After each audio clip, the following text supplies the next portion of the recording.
All right, so our lesson today is going to be on inverse trig functions. We're going to learn how to take derivatives, take integrals, but first we're going to study just what these things mean, what they look like, what the functions graph as, why we can even do it, what the domain is, what the range is.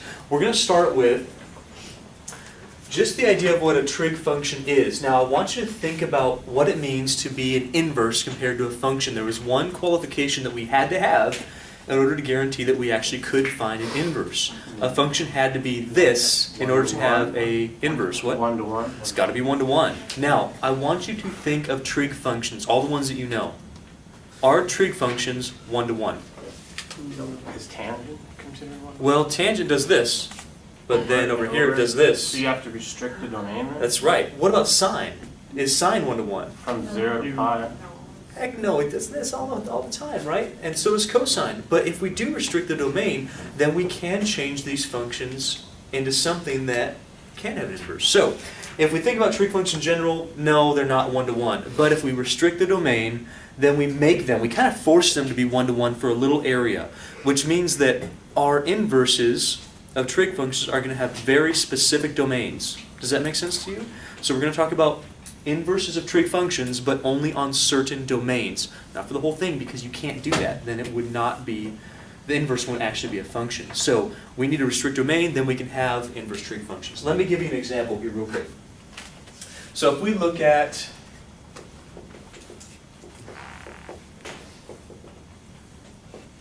y equals sine x. Well, if you remember what y equals sine x looks like, does this one start at 0 or start at 1? Yeah. So this looks okay. Here's 1 and negative 1. Where's it peak? Do you remember? Pi over 2. Mm-hmm.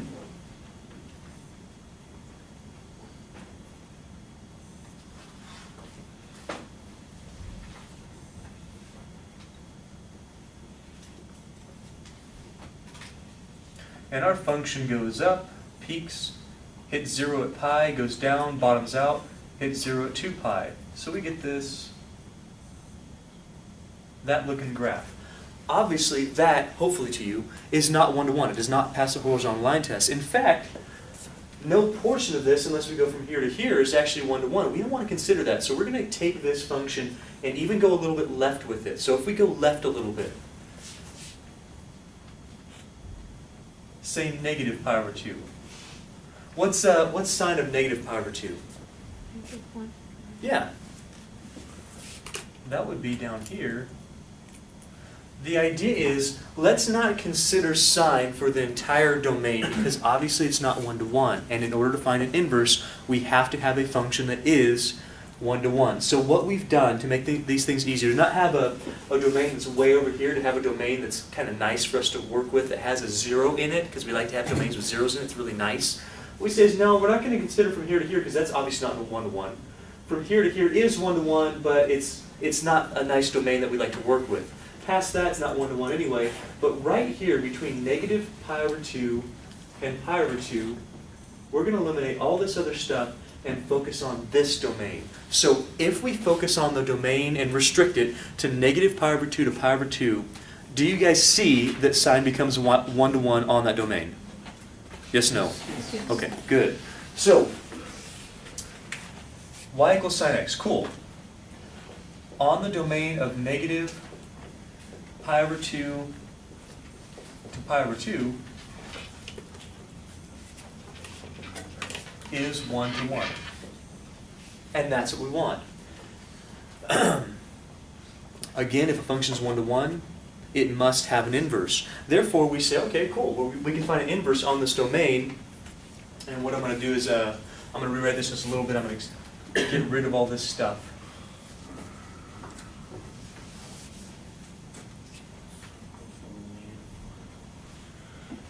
If sine is 1 to 1 on that domain, then we can find an inverse for it. And what we're going to do is, for the rest of our time in this little subsection here, I'm going to give you an original function, trig function. We're going to talk about the inverse. So what the domain is, what the range is, and then what the inverse is, domain and range is. You guys ready for it?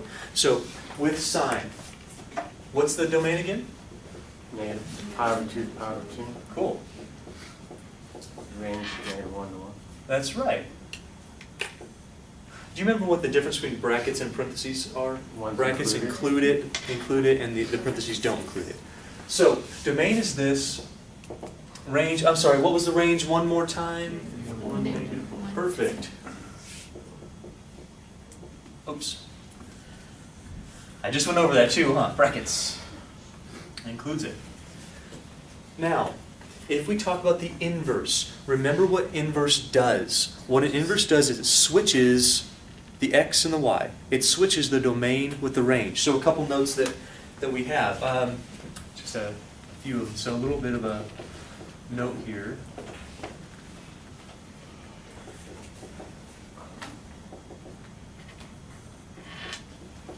First one, we're going to use this in a little bit, not right now, but in a little bit. Y equals sine inverse of x if and only if sine of y equals x. That's the only way we can have this. So inverse functions work where we switch our x into y. So y equals sine inverse of x if and only if sine of y equals x. Also, a couple other things. Inputs get interchanged with outputs, which means that domain gets interchanged with range. So if this is our sine y equals sine x, then we should be able to find an inverse for it. Let's talk about it. I'm going to make that a little bit bigger so you can see it better. Okay, so a couple important things. Again, since this is one-to-one, we have to find an inverse. Since we know about inverses already, they're reflections across the diagonal y equals x. What that means is that our inputs change with our outputs. Our x's become y's, our y's become x's. So let's look at this from our domain and range and see what we can get for our picture over here. From our points, see what we can get for our picture over here. So if the point pi over 2, 1, if the point pi over 2, 1 is on my original graph, the point 1 pi over 2 will be on my inverse graph. Does that make sense? Pi over 2, 1's on this one, therefore 1 comma pi over 2 is here. Does that make sense to you? Mm-hmm. If negative pi over 2, negative 1 is on my original graph, on the inverse, I should have negative 1 comma negative pi over 2.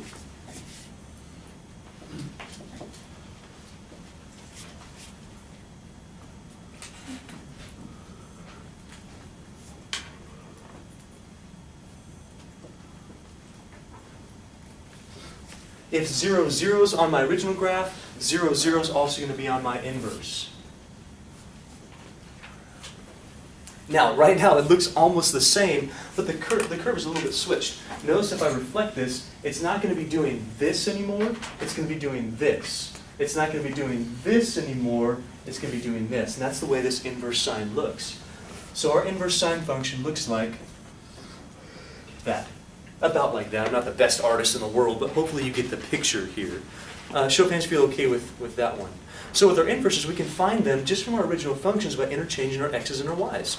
Now, also let's talk about the domain and the range of these. This is going to be important for you. You do have to consider the domain and the range of your functions and your inverse trig functions. So, tell me something about the domain. What's the domain of our inverse sine, or sine inverse? -1 to 1. Perfect. So, with sine inverse, we're not talking about plugging in pi. That's out of the domain. We can only plug in from -1 to 1. Do you understand? Look, if you can only get out, think about sine. When you plug in anything to sine, all you can get out is between -1 and 1, right? If range becomes domain, that means for inverses you can only plug in -1 to 1. You can't plug in anything bigger than that, or smaller than -1. You guys getting the idea here? So our domain is for sure -1 to 1. How about the range? Pi over 2 pi. That's right. Basically, these just switch. Now we're going to use the same idea. We're going to go a little bit quicker through this since I've already explained the idea of being one-to-one. We're going to define a section of a trig function that is one-to-one. And we're going to start switching around the x and the y. Then we're going to switch the domain with the range and get the domain and range of our inverse functions. Are you guys okay with this one before we go on? Yes. Okay, let's keep going then. How about cosine?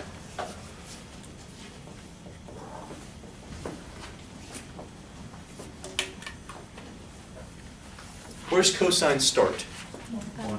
Okay, so if we went any further this way, we'd have something that's not one-to-one. So we're going to start this domain of cosine at 0. So domain normally does this. We don't want that.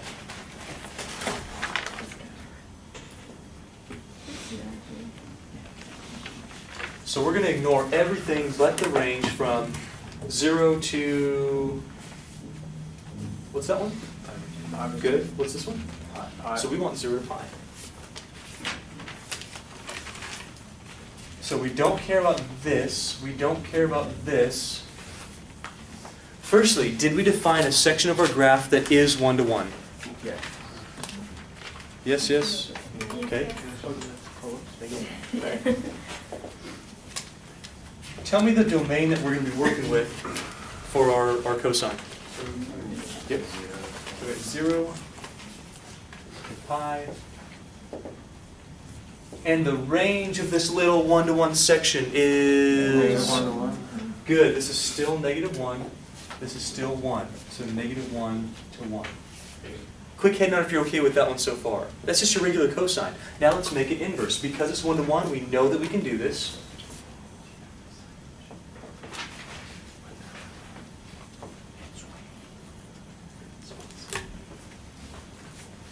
So let's see if we can do it. Tell you what, if the point 0, 1 is on my original function, if 0, 1's on my original, what's on my inverse? 1, 0, 0. Perfect. That's there. If pi -1 is on my function, what's on my inverse? 0,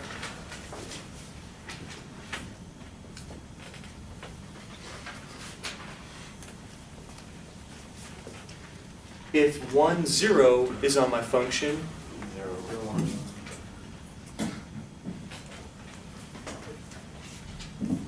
and we get something that looks like this.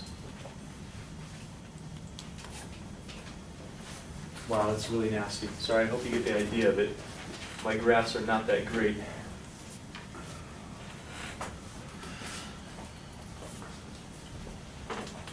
Oh, so you know what?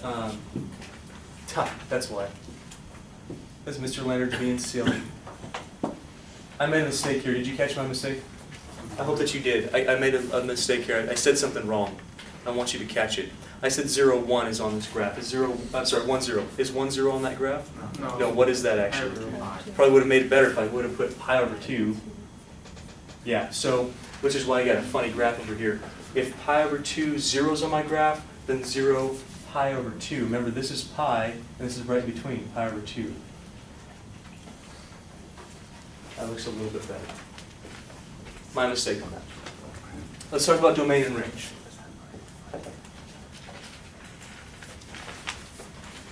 What's our new domain for our inverse function? -1, 1. Yep.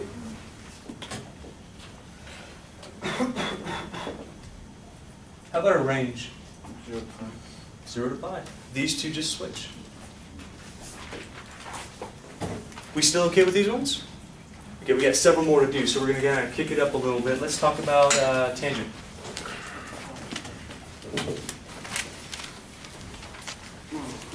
Now, naturally, tangent does this repeating thing, right? It's those S-curves that repeat over and over and over again. So hopefully for you, it makes sense that we're going to define this between -pi over 2, where we have an asymptote, to pi over 2.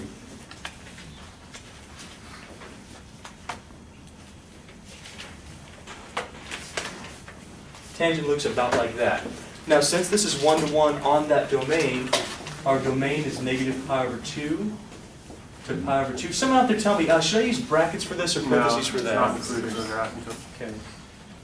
Because I can't actually get there. Now our range is interesting. It's a little bit different from before. What's our range? Oh, That's right. It's forever. So negative infinity to infinity.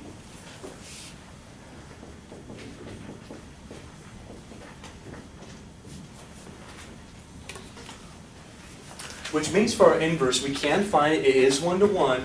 Here's what happens with this. Of course, 0, 0, hopefully you see this, 0, 0 is on original, 0, 0 is going to be on the inverse. If I have asymptotes at x equals pi over 2 and x equals negative pi over 2, on the inverse I'm going to have asymptotes at y equals pi over 2 and y equals negative pi over 2. Does that make sense to you? So this graph is going to be reflected. That includes our asymptotes. So here's pi over 2, negative pi over 2.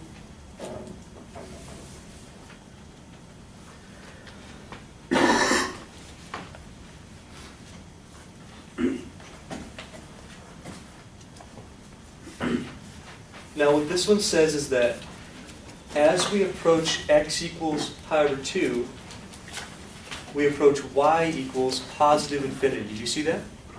That means as we get y closer to pi over 2, x is going to approach positive infinity. So we have this look.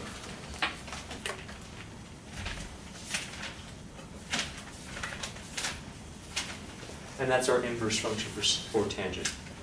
Okay, quick show of hands, feel okay with these ones so far? Do you have this written down? Because I got to erase it. But we are going to reference this. So keep in mind the domains of these things, okay? I'm going to be referencing the domains of sine and the domains of sine inverse a lot. And so same thing with cosine and tangent. I'm going to try to fit the 3 remaining ones over here so we can use them. But keep these things in mind. Okay, what's the next one we got? What do you want to do? Yeah, we can do cosecant. We start with sine, may as well do cosecant.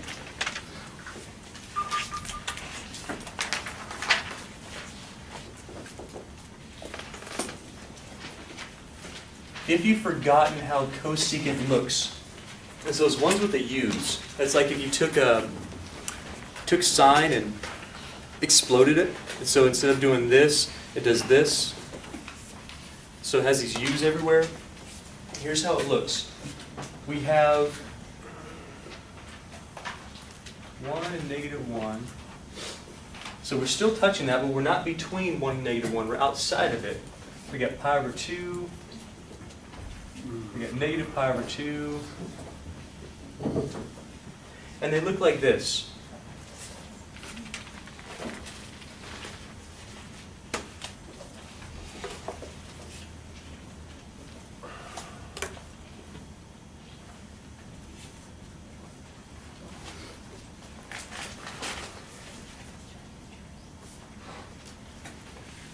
Now, are those 1 to 1? no. No, not even close. So if they're not 1 to 1, we've got to erase some of this graph. What we're going to choose to do is we're going to keep our domain as simple as possible. Our domain's going to stick right here. We're going to erase this and that. So really what we're looking at is just this piece of the graph. This piece and this piece. That's going to be the domain that we restrict for cosecant, because otherwise we don't have a 1-to-1 function. You guys all right with this so far? Now let's look at what the domain of this thing actually is. Our domain. What is our domain? What can we plug into this? All the numbers. Plug in. Between Negative 2. Okay, we start at negative pi over 2. You guys see that, right? 0. Oh, okay, so negative pi over 2. Can we actually plug in negative pi over 2? Can we plug it in? Yes. Yes, there's a point there. Where do we go to? Can we actually plug in 0? No. That's a problem. So we're going to go to 0. We're going to put a little parentheses there saying, I can't plug in 0. Do you guys see why we can't plug in 0? We have an asymptote here and here. We can't plug that in. But we can start just on the other side of 0 and go to where?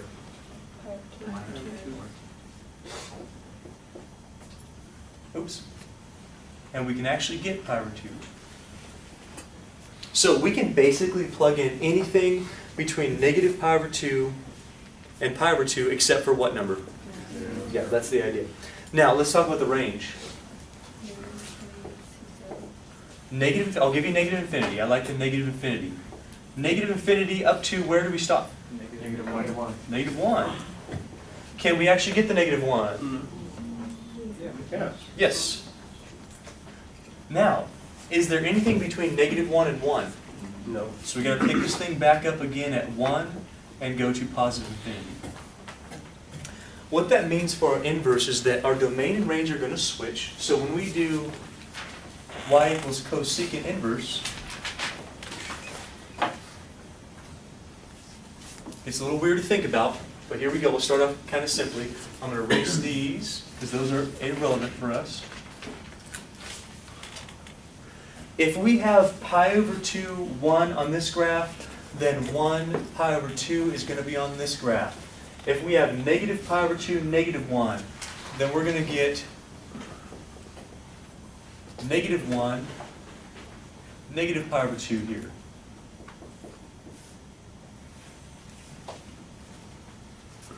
We okay with that? We sure? As we get closer to 0, we're going to positive infinity on the y. So as we get closer to 0, we're going to go positive infinity on the x. And likewise here.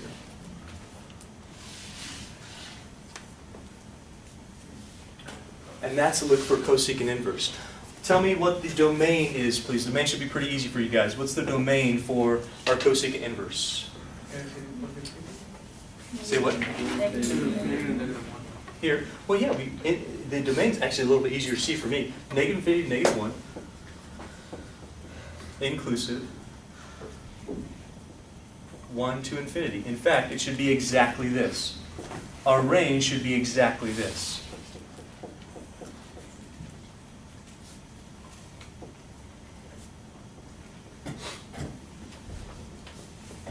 And hopefully you can see that it is. Are you guys okay with that one? It's a little weird, right? Well, it was for me the first time I saw it, years and years ago. But are you okay with that one? So we know that, hey, pi over 2, 1? No. 1 pi over 2. Negative pi over 2, negative 1? No. Negative 1, negative pi over 2. Infinity at positive y's, infinity at positive x's. That's the idea. I think I'm going to run out of room here on this next one. I'll have to do the other one over here. So let's do, what am I missing? I got sine, cosine, tangent, cosecant. Let's do secant.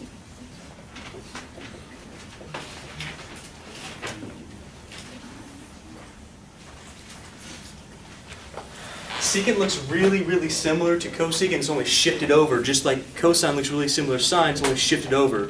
So when we shift this over, what we actually get is at 1, negative 1. This looks like that.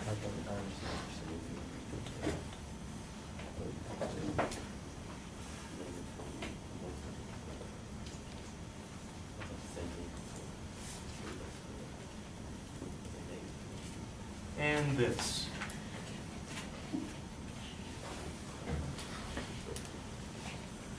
That's how secant looks graphically.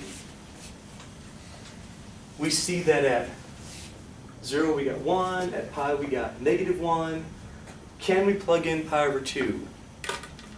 No. Remember that secant's 1 over cosine, and if you plug in pi over 2 cosine you get 0. And so if we do that, we'd have something that's undefined. That's where these asymptotes are actually coming from, is the 1 over 0s that we have.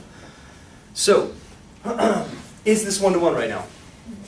No, let's erase this and this. And then we do have something that's 1 to 1. From this little piece, we'll erase this whole side. And this little piece, we'll erase this whole side. Can you tell me what the domain is? Negative 1. Union 1. Talking about the domain. The domain. Oh, We can plug in 0. That's good. Yeah, we can plug in 0, and you can plug it in. Where does it go to? Can you plug in pi over 2? Okay, so no. But then we start up at pi over 2 again, and we end up getting to pi. That's right, and we can actually plug in pi. How about the range? Oh, let's do the range. What can you get out of this thing? Any number except pi, between 1 and -1. That's right. So any number between there says negative infinity to -1, inclusive, and then 1 to positive infinity.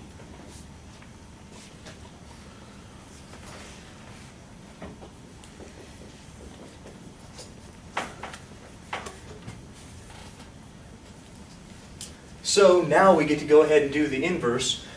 Here we go. If 0, 1 is on our original graph, then 1, 0 is on my new graph. Let's see. If pi -1 is on my original graph, then -1 pi is on my inverse graph. If we did a horizontal asymptote, vertical asymptote at pi over 2, we're going to have a horizontal one at pi over 2 for inverse. As we went positive along the y, we were asymptotic to pi over 2. So as we go horizontal along the x, we're going to be asymptotic, and same thing here.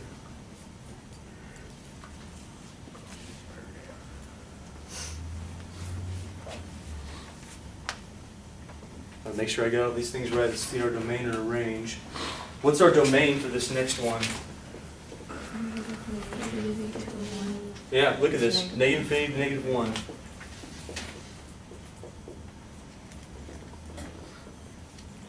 And then 1 to infinity. Range should be exactly like this domain.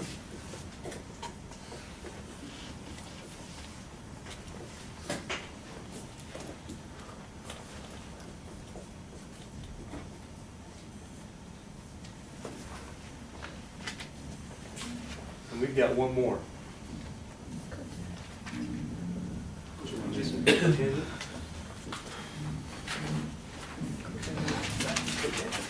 that.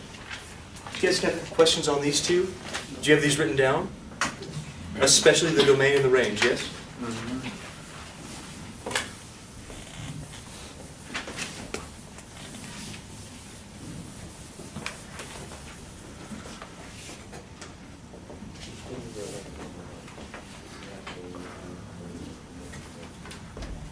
Okay, cotangent. Cotangent, if you'll remember,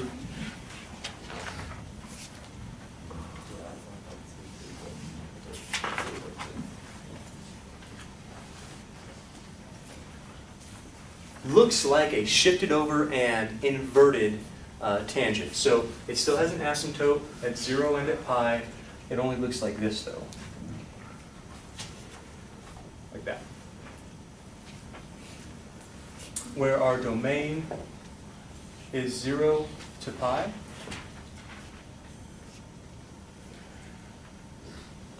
But not inclusive. And our range is what, please?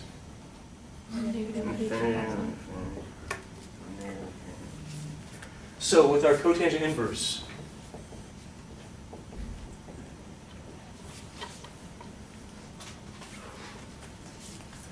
if we have asymptotes, vertical asymptotes at 0 and pi, we got horizontal asymptotes at 0 and pi.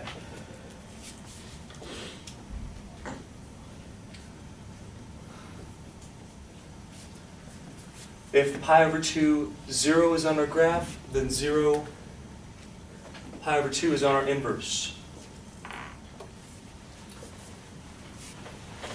Let's see, pi we're doing negative infinity, so pi we're doing negative infinity here.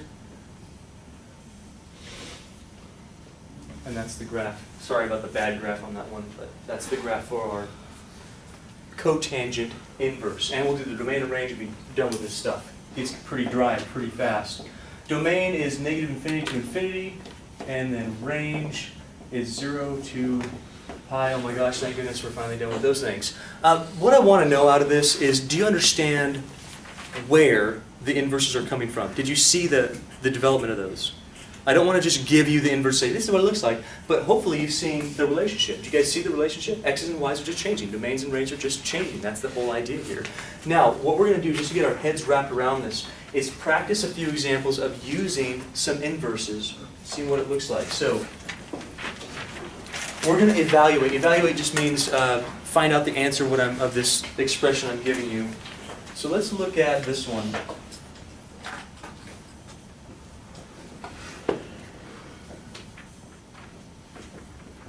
I want to find out what sine inverse of 1/2 is. Sine inverse of 1/2 equals y. How much is y? Think about what inverses are in relation to their original trig functions, and this will help you a lot. So, think about it this way. Sine inverse of 1/2 equals y if and only if sine of y equals 1/2. Do you see how to change between an inverse and the original? You just switch your y and your output, your input, your domain, your range, your x and your y. So if sine inverse of 1/2 equals y, well, then sine y has to equal 1/2. Are you guys okay on that switch? Then you think in your head, or you use your unit circle, and you think, okay, well, what angle do I have to plug in here to give me a sine of 1/2? Keep in mind, what's the domain of your sine that we've restricted it to? Look at your domain right now. For sine, what's the domain of the sine? Okay, so whatever you find, it's got to be between -π/2 and π/2. So we restricted it to the fourth and first quadrants. Does that make sense to you? So just look there. Look on your unit circle and figure out, okay, what is it? 5/6. 5/6. 5/6. What that means for us is that sine inverse of 1/2 equals 5/6.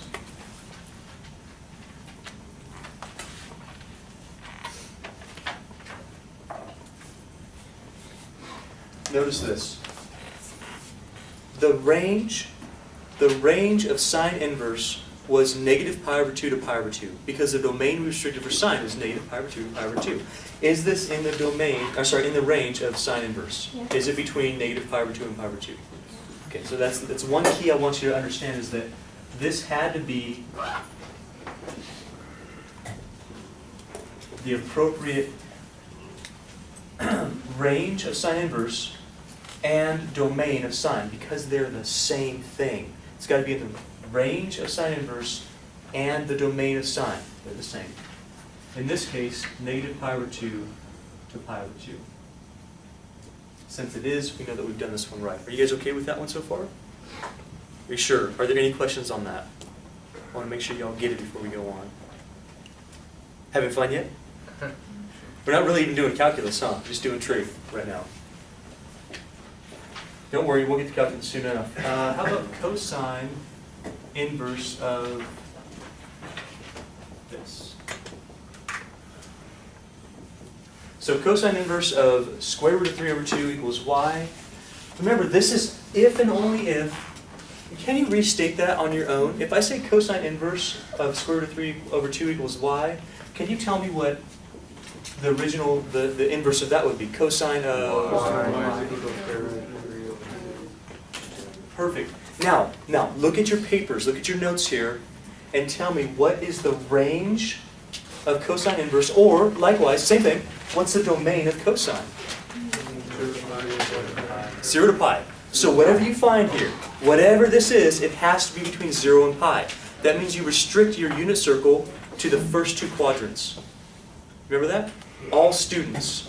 All things are positive, only sine is positive. So cosine, this is probably going to be in the second quadrant, because we have something, oh shoot, you know what, I forgot the negative. Let's make that negative. Alright, that's fine. For funsies. That's fine. Okay, so if we, you know what, we'll do both. If I didn't have the negative, what quadrant would it be? 1. Okay, if I do have the negative, what quadrant is it? Okay, we just learned something. So because this is negative square root of 3/2, I'm not thinking first quadrant, I'm thinking second quadrant. I'm not thinking any other ones because that's outside of the domain of this. I'm thinking only 0 to pi. Have you thought about how much that is? Remember that cosine counts up. So cosine counts up square root of 4/2, square root of 3/2, square root of 2/2, square root of 1/2, and then square root of 0/2. Then it counts back down. Square root of 1 over 2, square root of 2 over 2, square root of 3 over 2, square root of 4 over 2. So, but negative. So this one would be 5 over 6.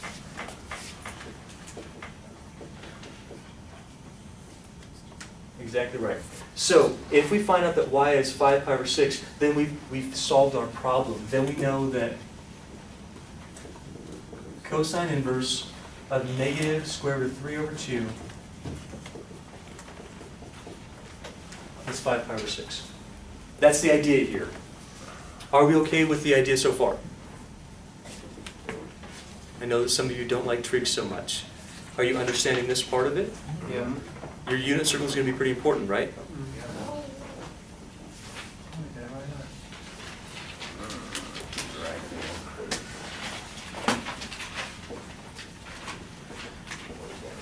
Okay, tan inverse square root 3 equals y. Tan inverse square root 3 equals y. This happens if and only if tan y equals the square root of 3. Can you please give me the restricted domain of our tangent? Negative pi over 2, pi over 2. Very good. Restricted domain is negative pi over 2 to pi over 2. That means that whatever we find has to be in the fourth or first quadrants. Are you with me on that one? Fourth or first quadrants. All students take calculus. Okay, so fourth or first. Say it over and over again anyway. So the right side of the circle. Yeah, that's right. It's the right side. So can you think of all students take calculus? Tangent is positive in the first and negative in the fourth. We're looking at positive angles here. So this has to be in quadrant number 1. Can you think of what gives you tangent? Pi over 3? Pi over 3? Pi over 3? Yeah. Yes. Okay. So then y equals pi over 3. That means that tan inverse of the square root of 3 equals pi over 3. That's the way we look at these things. We first find out, okay, well, translate this back into its original function. Rather than inverse, look at the original trig function, because we're better at that. We have unit circles that help us with that. Then we think about in the domain that we've restricted, what's the appropriate angle that's going to give us this relationship. Find out that appropriate angle, make sure that it is actually the correct quadrant, and then we just restate it. Sine inverse of 1/2 is pi over 6, and so on and so forth. Show of hands feel okay with this so far. Now, if you ever come across something like this,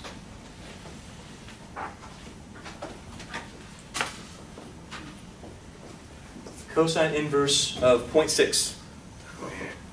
I don't have anything on my unit circle that says 0.6, okay?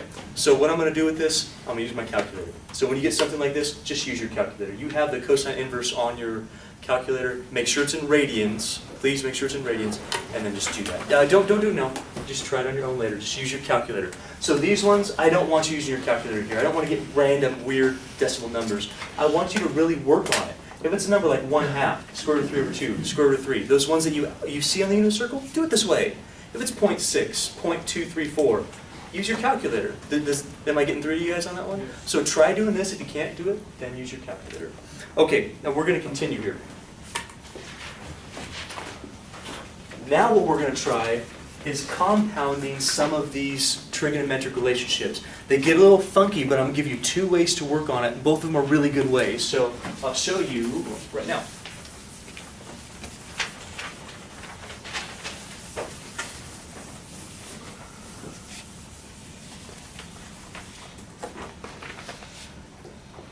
What if I asked you to find tangent of cosine inverse of 1/2? And you go, oh, please no. Please no. I don't want to do that. Just pull the inside out. Oh, you can. Actually, this one's kind of easy. Really, when you think about it, this one's easy. I'm going to give you 2 ways to do it. If it's an easy number like 1/2, a number that appears on your unit circle, you can do it this way. Think about what cosine inverse is. So cosine inverse of 1/2 would equal, let's call it theta. That means that cosine theta would have to equal 1. Are you guys okay with that change? Do you see what I'm talking about here? If cosine inverse of 1/2 equals theta, call it theta. Then cosine theta would equal 1/2. You switch the x and the y. Tell me, what angle gives you 1/2 when you put it into cosine? Pi over 3. Pi over 3. So then theta would equal pi over 3. Are we okay with that one? You sure? Well, look at that. This is what we called theta. So we know that cosine inverse 1/2 equals pi over 3. That's what we know. This, is what you put in here. Can you find tangent of pi over 3? Can you do that? How much is tangent of pi over 3? Put sine and cosine together. Square root of 3 over square root. Just square root of 3. Did I blow your minds with that one? I don't want to blow your minds, but really what we're doing... Huh? We did that in trig. Yeah, you did this in trig. I just want to make sure you can still do it now that you're not in trig. Can you still do it now that you're not in trig? Okay, so we take the inside, cosine inverse of 1/2, no problem. This is pi over 3. Just plug in pi over 3 to tangent. You get square root of 3. Does that make sense? There is another way to look at this. When these get harder, you can do it this way. From right here, you go, okay, tell you what, let's consider cosine theta equals 1/2. Draw yourself a triangle that has the relationship of theta, of cosine theta. So here's our theta. If cosine theta equals 1/2, please tell me the side relationship of a right triangle for cosine. It is what over what? Very good. Adjacent over hypotenuse. We okay with that one? Find the missing side. Can you find the missing side? Sure. Sure. So, how much is it? This would be the square root of 2 squared minus 1 squared. Square root of 3. Now, find the trigonometric relationship that you're looking for, the trig function that you're looking for. So if we know that this is cosine theta, just find tangent of that. So tangent theta would equal, tangent is opposite over adjacent. Square root 3 over 1, or simply square root 3. So there's really 2 ways to do it. You can do it just directly with it, or you can make a triangle out of it. If you make a triangle, take this relationship, take the inside. Here's the steps. Take the inside. Find the original trig function, draw yourself a triangle. Whatever you get out of that triangle, find the trig function of this new triangle, of that angle. And that's very easy. Do you guys want to try one more? I'll show you one that you can't do the other way, that you have to use a triangle for.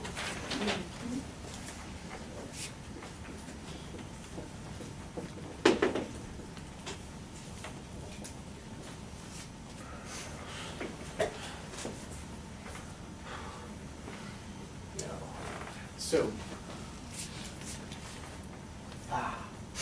what's the first thing we want to do? Let's take the inside. Let's do sine inverse of 1/3. What are we going to call that? Sine of theta. Let's call it theta, yeah. Let's call that theta. So look at what we're doing. Look at the board. This piece right now is theta. Does that make sense to you? Mm-hmm. So when we draw our triangle, that theta is the same theta. So if I'm trying to find cotangent of this, that's theta. Just find cotangent of that triangle. You're good to go, relating to the theta, the angle that you called it. Does that make sense? So, okay, so sine inverse of 1/3 equals theta, if and only if sine theta equals 1/3. Just switch them. You okay with that so far? Now, there's nothing on my unit circle that has a 1/3. This is going to take a triangle.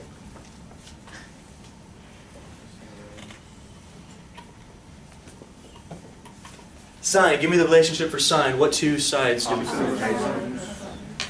Opposite? Hypotenuse. Usually you'll have to find the other one, so let's find the other one here.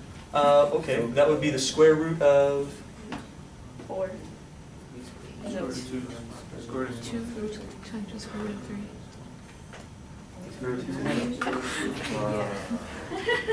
that one? No. Why not? 1, 2, 3. Square root. That one? Do you guys know how to use Pythagorean theorem? Yeah. Okay.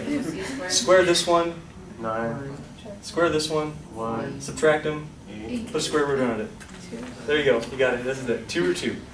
Now, find cotangent of theta. Cotangent of theta, look at this. Cotangent of theta is cotangent of this thing. It's the same thing. So this is theta. This is theta. So just find cotangent of theta. Cotangent. Now, if tangent is opposite over adjacent, cotangent is, it's the reciprocal. So we're going to get, Adjacent. what that means for us is that cotangent of sine inverse of 1/3 is 2 root 2. That's what we're required to find in this problem. Is there ever going to be any domain restrictions though, when we start doing You this? do have to make sure these fit the domain. Now, of course, this is within our domain for sine inverse, well, between negative 1 and 1. Negative 1. Sure, if it's not, then you can't do it. You know what, that's not completely, I'll show you one that we fail the domain, I'll show you how to work with it, actually right now. So, a couple properties of inverses that we have.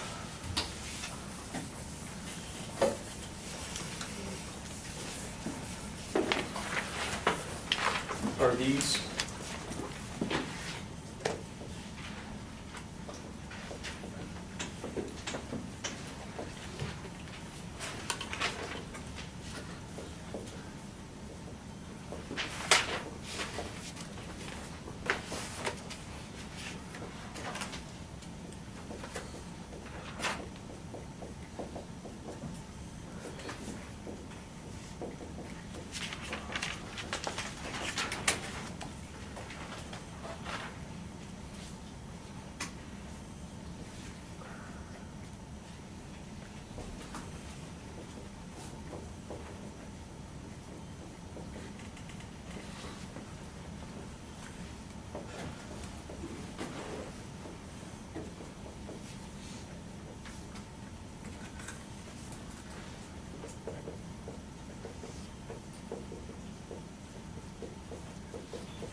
These are all true if the domains are correct. So what we're looking at right here, the x has to be in this domain. So this is only true if x is between negative 1 and 1. Because that's the domain. That's the domain of sine inverse. Are you guys following me on this stuff? Yeah, it's like a function. This has the domain of this, correct? So then in order for this to actually work, this x would have to be in the appropriate domain. If it's not, then we got an issue. This works if it's in the appropriate domain. Again, same, negative 1 to 1. This works if it's in the appropriate domain. Domain for tan inverse was negative infinity to infinity. Do you remember these domains from the inverses that we just did? Sine inverse had this domain. Cosine inverse had the same domain. Tan inverse has this domain. Now, check this out. Please look. When we switch them around, the domain changes. So it depends on what is inside and what is outside. Yes, it's true that whenever you have a trig function next to its inverse, or you compose them basically, a trig function with its inverse, a trig function onto its inverse, whenever you do that, yeah, it's undoing it. That's what inverses do. They undo each other. So we're going to get x, x, x, x, x, provided that this is the argument of your inside function is in the domain of the inside function. So for instance, this has to be in the domain of sine inverse, in the domain of this, in the domain of this. This would have to be in the domain of sine that we restricted. This is no longer negative 1 to 1. It's actually negative pi over 2 to pi over 2.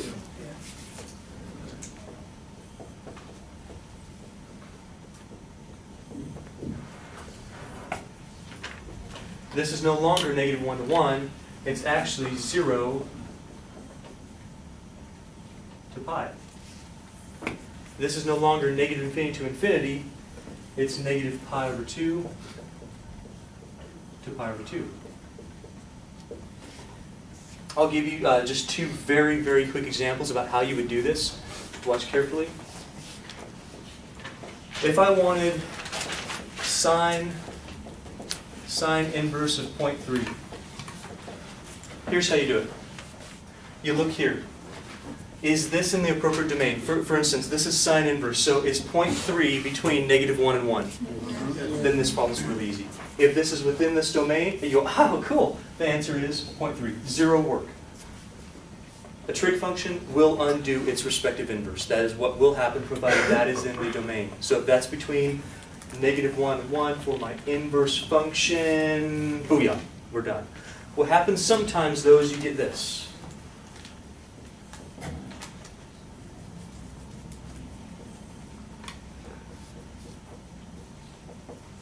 Now, we can work with it. You just got to work around it. So check this out. Cosine inverse of cosine 3 pi over 2. Two things about it. Firstly, look at cosine 3 pi over 2. Is this in the appropriate domain? No. No. So you cannot do this. This does not equal 3 pi over 2. It's not true. Here's what you do. You think about how much cosine 3 pi over 2 actually is. How much is cosine of 3 pi over 2? It's 0. Then, if you change this to what it actually is, cosine inverse of 0, cosine inverse of, well, okay, that's between there. That's fine. We can actually do that. So cosine inverse of 0, what do you need? What angle do you need to get 0 out of your cosine? Think about it this way if you need to. Cosine of theta equals 0 between, cosine, between 0 and pi. Cosine of what gives you 0, please? Pi over 2. Then this is pi over 2. So, it's not 3 pi over 2, it's actually pi over 2. So sometimes even if it's not in the appropriate domain, you change this one. You look at what it actually is. This really is 0. Then do cosine inverse of 0. That'll be in your domain and then you can work with it. Show of hands if you feel okay with that part. Okay, cool. Okay, so we've learned a lot about inverse trig functions already. We learned a few identities, how to work with them a little bit, what the angles mean in reference to our original trig functions. Now we're going to move over to derivatives, and in just a little bit we're going to talk about integrals that involve some of these inverse trig functions. Also, if you ever read or hear arc sine or arc cosine, that's what these mean as well. They're inverses as well. So here's our derivatives. Now they look a little weird. Why in the world do these derivatives look the way they do? I'm going to put them up on the board, and at first you might be kind of curious as where they come from. I'll prove a couple, just 2 of them for you, to show you where these are actually coming from. So here's our derivatives. This is another thing that you're going to want to write down, like on your paper to have next to you when you're doing your homework. I'll talk a little bit later about our tests in this class, but write these down and have these next to you, okay? We're going to need these. So here we go. So sine inverse. Our derivative, if you want to do the derivative of sine inverse, it really doesn't look like cosine or anything. That's not the way these inverses work. The derivative of sine inverse is actually, oh, you know what? Can you do me a favor? Because a lot of these are going to involve the chain rule. Instead of x, what are we going to use? Yeah. Yeah, let's use u. After I have you write them all down, sorry. Change them all to u. So if we want to do the derivative of the sine inverse of u, of course we still need to do our chain rule, but here's how we do it. We put 1 over the square root 1 minus u squared, and then if we have the chain rule, that's when we apply it. 1 over the square root of 1 minus u squared du dx. For cosine, now, do you remember this? You remember how derivative of sine is positive and derivative of cosine is negative? Same thing works here. It's going to look identical, it's just that it's negative. Isn't that interesting? So a lot of the same properties, it looks really weird. So we'll have 1 over square root 1 minus u squared times du dx, but it's going to be negative. Tangent, tan inverse. We have 1 over 1 plus u squared, or you can do u squared plus 1 due to the commutativity of addition, du dx. Cosecant. For cosecant, we have negative 1, absolute value u, square root u squared minus 1, du dx. Now, sine is really related to cosecant, cosine is really related to secant. If sine was positive and cosine was negative, tell me the relationship between cosecant and secant. Did you follow that? These two are really related, right? So are these two. These two are related, so are these two. So this is positive versus negative, this is negative versus positive. That's right, it's going to look exactly the same, just with the positive.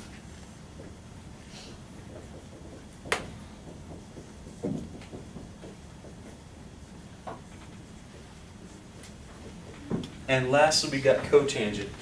Notice that cotangent is going to be really similar to tangent. It's just the same thing, only negative.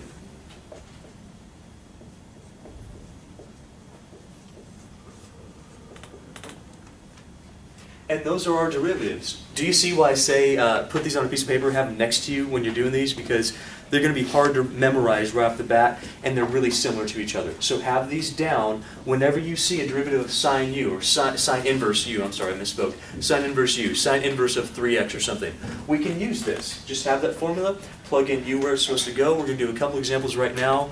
Well, in a couple minutes I want to prove a couple of these. But are you okay with the formulas right there? Do you have them written down exactly the way I have them written down? Yes, sir. You'll make sure they're all exactly correct, because we don't want to mess up any of these signs, like -1 versus +1, or have anything transposed.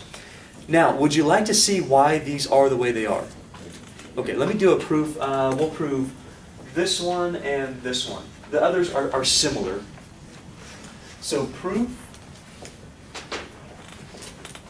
We'll do the cosine inverse.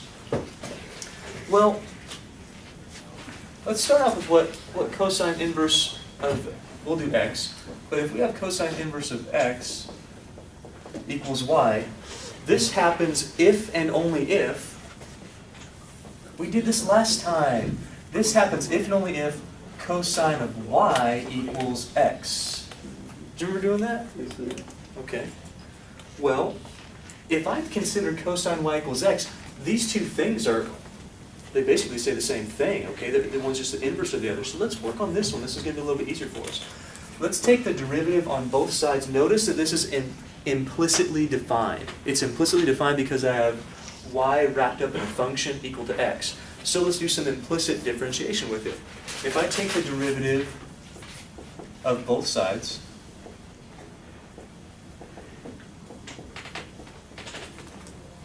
y'all can help me with this side. What's the derivative of x? 1. Perfect. And the derivative of cosine y. Keep in mind, this is implicit. So y is a function of x. What would we have to do if y is a function of x here? Negative sine x times y 5. Okay, so negative sine, you guys okay with the negative sine x? Derivative of cosine is sine. Not x, but Y. okay. Times dy dx. Very good. dy dx because of what? Implicit, which really, that just means a chain rule. We'd have a derivative of y with respect to x because y is a function of x that's not explicitly defined here. We okay with that one? Well, this is really easy. Let's just solve for this. Let's solve for dy dx. If we solve for dy dx, we got 1 over negative sine y. By show of hands, feel okay with that so far? Okay, now, does this look anything like this? No, but that's Yeah, well, we could do the negative, right? We could move the negative here. Does that look anything like that? Here's the problem. Sine y, it's still not explicitly defined. It's still implicit. So what we want to do is we want to figure out how much sine y really is equivalent to. So we're going to do this one of two ways. We're either going to use an identity, which is the way I'm going to show you, or you can even use a triangle for this, which is the way I'm going to show you in the next process. So I'm going to do two different processes on these proofs, one using identity, one using a triangle to show you each way. Notice that either of them can be done in either way. So in our case, we could be making a triangle right now like I'm going to do in the next one, but I'm going to use a really simple identity that we really should have down. We should know that if I do sine y squared plus cosine y squared, it's supposed to be equal to how much? 1. That's a Pythagorean identity. Well, tell you what, let's solve for y here. If I subtract cosine squared, I get sine squared y equals 1 minus cosine squared y. You guys okay with that one? We're almost there. Let's take a square root.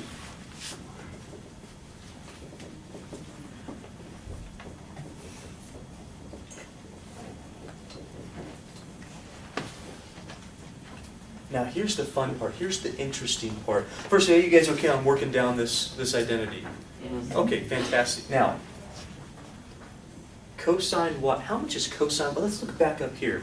How much is cosine y? Do you see it?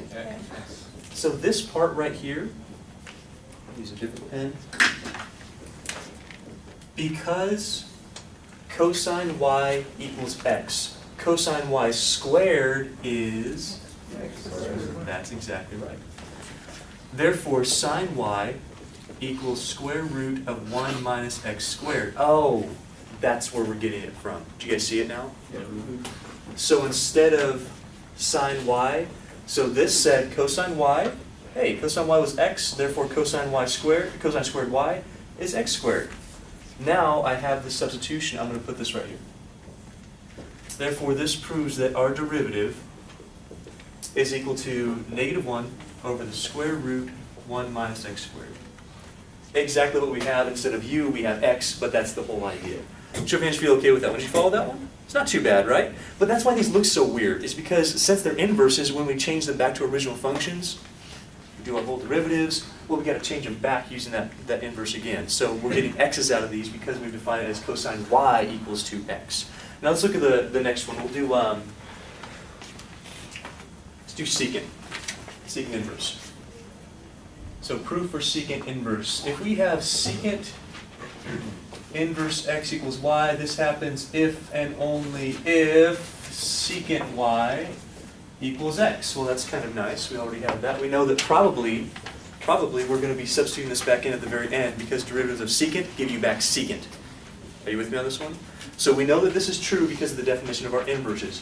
Let's work with this guy. Again, it's implicitly defined, so we'll take a derivative with respect to x on both sides.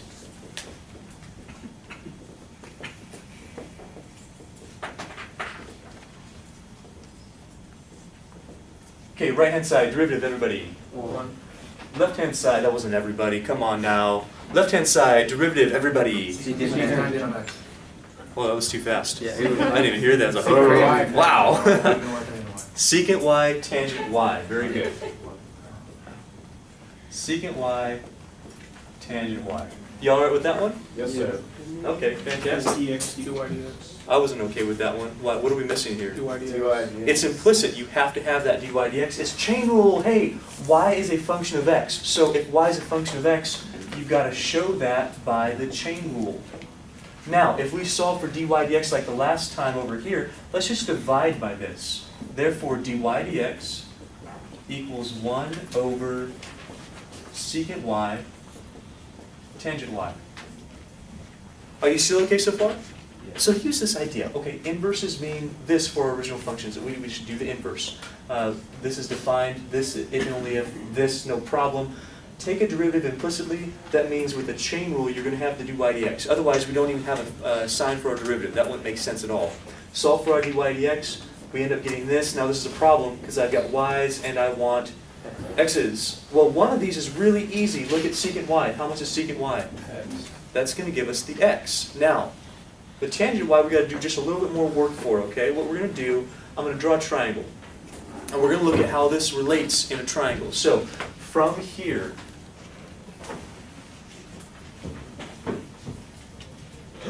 by the way, I said this earlier, you could have done the exact same thing with cosine y equals x. Here's what you do. What is my angle here? X or y? Y is the angle. What's the angle here? So y is my angle. Now, if you were to think about cosine, cosine would be, what's cosine? That's right, adjacent over hypotenuse. So if you, don't write this down because I'm going to change it in a minute, but just watch for a second. If you were to do the cosine y equals x over 1, cosine y would equal adjacent over hypotenuse. You see it? Hey, look at this. This side is 1 minus x squared. Now, if you took sine of that angle, sine of that angle, it's opposite over hypotenuse. Ah, right there, same thing. Do you see what I'm talking about? Okay, that's what we're going to use, only now we're going to do it here. Did you follow that at all? If not, go back and watch your video next time. You'll, hopefully you get that. Now, because we're changing from cosine to secant, we're going to have just a slightly different relationship. Secant is what over what? Adjacent over hypotenuse. It's the reciprocal of cosine, so it's not hypotenuse. It's not adjacent over hypotenuse. It's hypotenuse over adjacent. So this would equal hypotenuse over adjacent. Does that make sense to you? Yes, yes? Now, by Pythagorean theorem, we can do this one really easy. This will be the square root of hypotenuse squared minus side squared, x squared minus 1. Are you okay with that one? You can do Pythagorean theorem on your own if you want to. Call that side a or something. You'd have x1 squared plus a squared equals x squared, solve for a. So x squared minus 1, take a square root, you get this thing. Now, what are we looking for? If we try to do secant y, well, we already have it. It's x over 1. That's how we got this triangle in the first place. But this will allow you to find any other trigonometric relationship that's based on the angle y. So if we need tangent y, tan y is, what's tan again? Opposite over. Opposite over adjacent, but the 1 doesn't really matter, so here we go. dy dx equals, hey, look at that, it's positive 1. How much was secant y again? Now, here's what we're going to do. Because x here is the hypotenuse, a hypotenuse can't be negative. It can't be. Even if you were to do this on your coordinate system, that length is always positive. To show that, we put an absolute value. So secant y gives us x, we do absolute value x is hypotenuse. Tangent, well, we found that. Tangent is the square root of x squared minus 1, and we've just proved, I hope we proved it, that looks right to me. Instead of u's, we have x's, but that's the proof for it. The only reason why you get the u's and the du dx is by the chain rule, which works all the time for functions inside of functions. Show of hands if you're okay with these ones. It's interesting, right? It's a little weird, but that's why we're getting these weird things. It's just because of triangles. It's just because of this stuff, same stuff. Now, would you like to see how to do this in practice? Yes. Probably so. Tell you what, I'm going to move back over here because I want to keep these on the board, so these are going to be here for basically our whole day till we get to integrals. Do you have any questions on the proofs? Okay. Okay, let's see. Let's start with this then. Let's try to do the derivative of f of x equals cosine inverse 5x. Now, there's no need to go through all this proof over and over again. These have all been proved. So all we need to do is figure out which one of these 6 formulas we use one of those 6 formulas appropriately, plug in the right stuff in the right place, and make sure you don't frickin' forget the chain rule. Oh my goodness, I'll strangle you. Well, I'm sorry, I'll strangle your papers. I'll punch your paper right in the face, okay? Make sure that you follow the chain rules. A lot of people here go, where am I getting the 5 from? Where's that coming from? Why is the answer wrong in the back of the book? You're wrong, look. No, the book's right. It's just you're forgetting the chain rule a lot, okay? It happens all the time. So, when we do this, which one does this fit? First one, second one, third one, fourth one, fifth one. Obviously, it's cosine inverse. So, the way we do derivatives of cosine inverse, if you want to do f prime of x, remember that notation? It's a long time ago. What this says is that, well, what's our u in this case? Yeah, that's just the inside. It's just a chain rule. So, cover it up. Go, okay, this means I'm going to have -1 over, there's going to be a square root there. 1 minus, I'm sorry, what was the u again? 5x. Put the 5x here. What do you need to do that 5x? Okay, don't just square the x. Don't put 5x squared. It's 5x quantity squared. It's got to all be squared. So this would look like this. We plug it in without doing math in our head. And then we do one more step after this, okay? So we're plugging this in. We're going to have to do chain rule anyway to show that. So you may as well not do this in your head. Sometimes you get to, but for right now I want you practicing this. And then we do derivative of whatever you, I wrote you, whatever you just plugged in. These should look the same. all the time, every time. Does that make sense? Yeah. Okay, so the derivative with respect to x of the function f is -1 over, oh, well, calculus is basically done here, 1 minus 25x squared times what? 5. Yeah.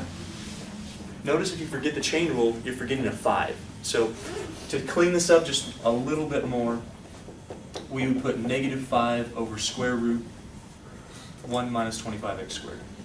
That's our derivative. Is it straightforward enough for you guys to understand it? Yes.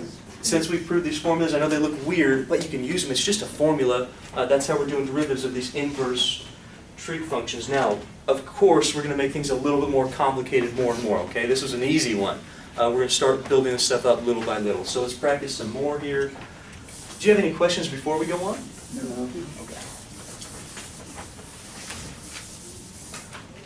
All right. Let's find the derivative with respect to t of sine inverse of the square root of 2t plus 1. And you go, oh man, there's lots of stuff in there. Well, firstly identify what you're dealing with here. We're dealing with an inverse trig function, which means it's going to be on that list. So on this list, we're going to look at which one it is. Of course, this is the very first one we had. This is sine inverse. So the way we go through these, this is the last one I'm going to do for you, just telling you how to do it. After this, I'm going to ask you some questions about it. The way we go through this, we first write out the formula identifying what our u is. The u is always just the argument or the inside of your inverse trig function, just like it is any other chain rule. So what is our u here? Does it include the square root? Yeah. Yes, it does. It's the whole inside of that inverse function. Are you guys okay with that one? Yeah. So this is going to be, let's see, sine. Is sine positive or negative? So we got 1. We got a square root. We've got a 1. We got a minus. What do I put next? 2t plus 1. And then what do I do? Well, that's interesting, isn't it? So don't forget that this thing is squared. It really should look like this. This is why we don't do things in our head right now. Right now, we're writing this out exactly like our formula says. 1, 1. Square root with a 1, square root with a 1. Minus, minus, and then u. Okay, I got u with the square. And then I'm done, right? No. What do I need? Chain rule. Chain rule is it. So times the derivative with respect to t, make sure your variables match here, of the square root of 2t plus 1. You know what? I don't like the square root of 2t plus 1. So I'm going to do 2t plus 1 to the... Oh, I love this stuff. What do you need for that one? Chain rule. Chain rule. There's, man, you guys, you got to understand, in calculus 2, we have chain rules and chain rules and all the time we're getting this stuff, okay? It shouldn't be hard because you did this, you did chain rule a lot in your last class in calculus 1, but we're going to practice a ton of that. So let's keep on going. I know we got 1. I know we got a square root of 1.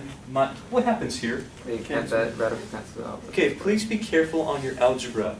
Square root with square, yes, that's gone, but don't do this. You do that, you get the problem wrong. Why? That? Yes, that's what we're talking about, okay? That minus, that's going to distribute. Now, times, let's do the derivative of 2t plus 1 to the 1/2. What do we do with that? Bring the 1/2 down. Sure, it's our chain rule. It's a general power rule. So 1/2, we got it. Do we do the derivative right now of this? No. No. 2t plus 1 to the negative 1/2. I wrote that poorly. Let me rewrite that. Negative 1/2. I like to be nice and neat here. And then we're done? No. T dx 2t plus 1. All right. Times what? Derivative. 2t plus, finally, oh my goodness. Do we need a chain rule for this one? No. This is easy. Okay, we finally got down to an easy one. Okay, so we've got a 1. We've got a square root. We've got a 1 minus 2t minus 1 minus 1. We've got a, let's start cleaning this up just a little bit. Let's put the 1 over 2 square root, very good, that moves down to the denominator. 2t plus 1 times derivative of this whole thing is 2. That's 2. Tell me some good things that happen. The 2's reduced. 2's are gone. They simplify. Tell me something else that happens. So 1's The radical is here too. Look inside your square root. what happens here? These, Ones are gone. That's right. 1 minus 1 is 0, so we've got, isn't that just t? say what now? Isn't one of the square root of 2? No, wait, no, it's negative. Not just t, it's actually negative 2t.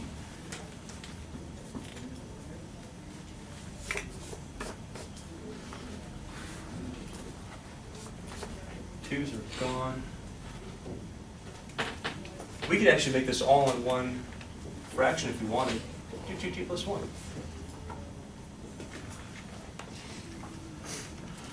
That's it. That's our derivative. Can you handle it? Show of hands if you can. Feel okay with that one. Good deal. Okay. Now, we're going to build up a little bit. We'll get to some things that are a little bit more interesting, which means, yes, a little harder, more advanced concepts. Question?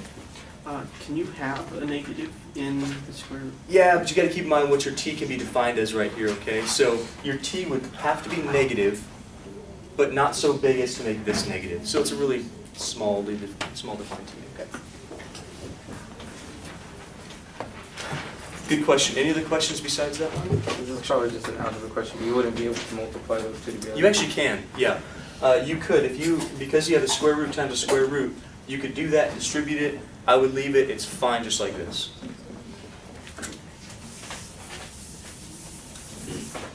Okay, moving on. How about we try to conquer this one?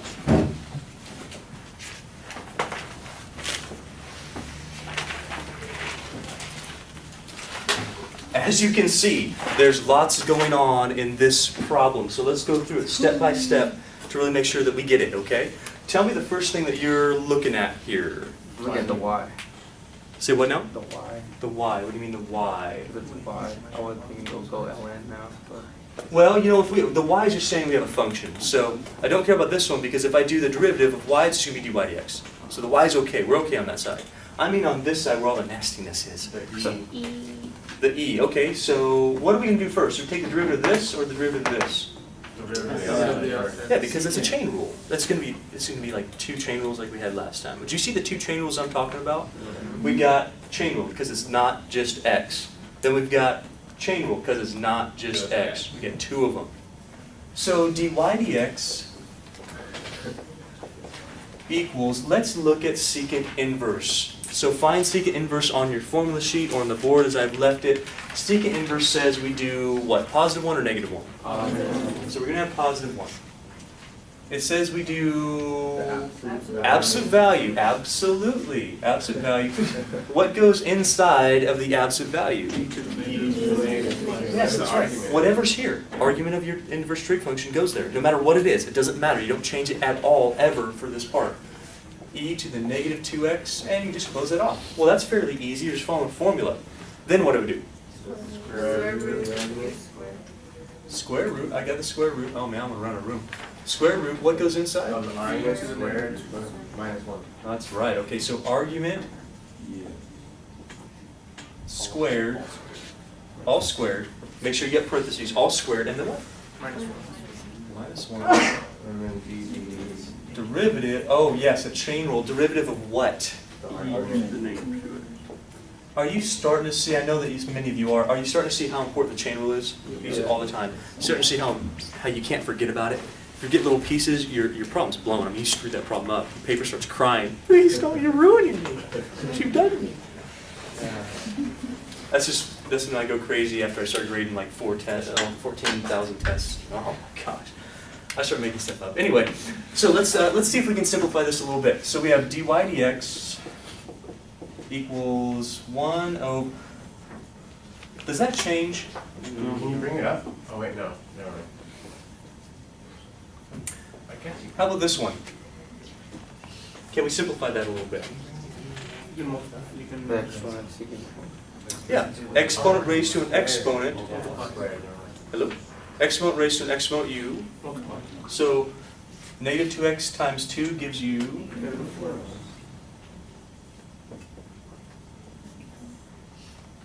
Cool. Let's do this derivative now. Let's all do that. I want you to do it on your own. See if you get the right thing. Derivative of e to the negative 2x. We haven't practiced a whole bunch of those, but we should be getting pretty good at them.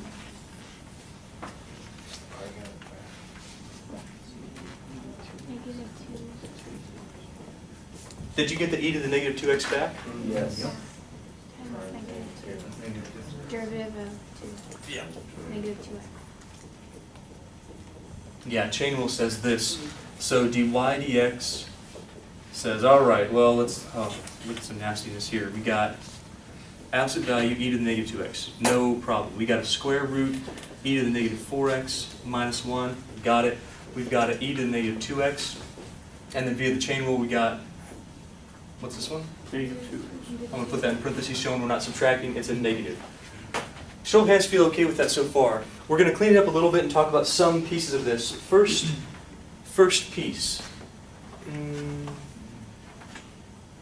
First piece.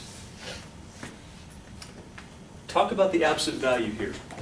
Talk about the absolute value. E to the negative 2x. Is that ever negative? No. So we can drop the absolute value because e, any base to a power, no matter whether it's positive or negative, is always positive. So this is always going to be positive. Are you clear on that one?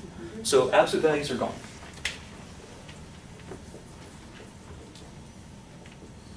Also, let's bring this forward. I've got negative 2e to the negative 2x.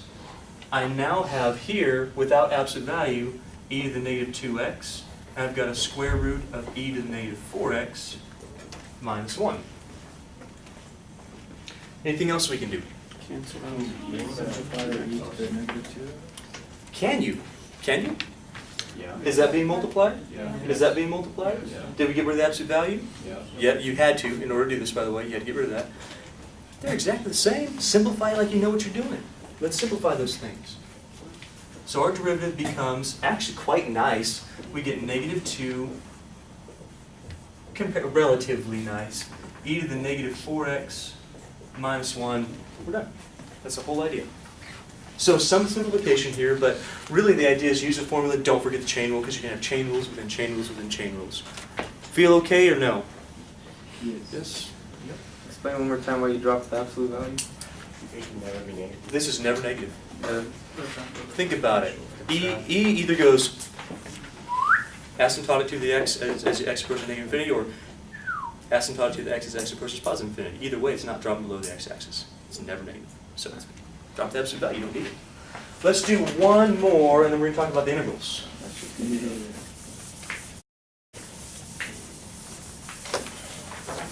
This is about as advanced as I'm going to make it for you right here. So if you can do this problem, good to go.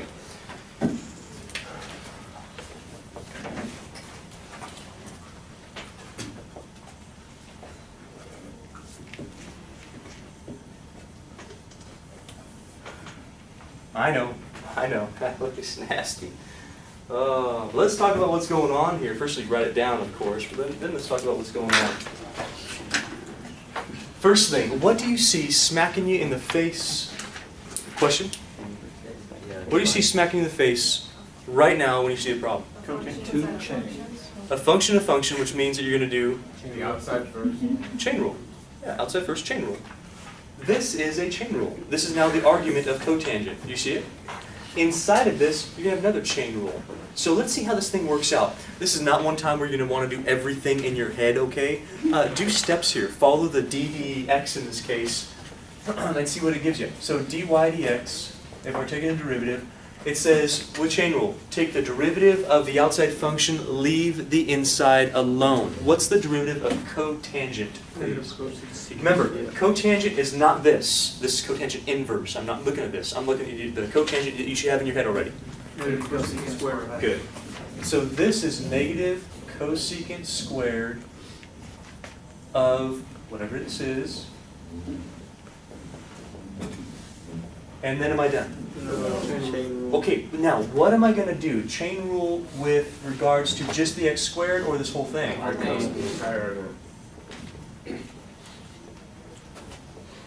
Yeah, that's right. So, chain rule, no problem. Derivative, leave inside alone, multiply by derivative of the inside. That should be no brainer. We're okay with that. Okay, so this equals negative cosecant squared cosine inverse of x squared, oh goodness gracious, times, okay, now we're going to do the derivative of cosine inverse x squared. Do it. Right now you should be good enough to do it. It is a chain rule, so that's the only advice I'll give you. But go ahead, I'm going to run the board, see that you guys got the same thing on your own, okay?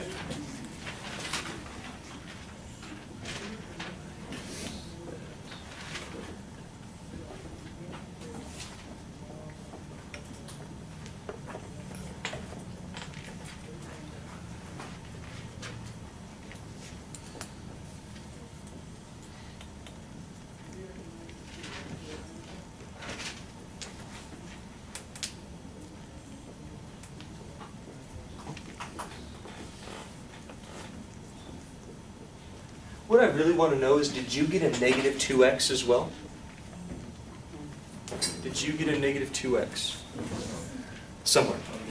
Did you get a negative 2x? If you did, you did the chain rule appropriately. If you didn't, you kind of messed something up. So let's verify. This is cosine inverse x squared. We're going to take a derivative of that. That's this part, negative 1 over 1 minus u squared. Did you all get that one? X to the fourth there.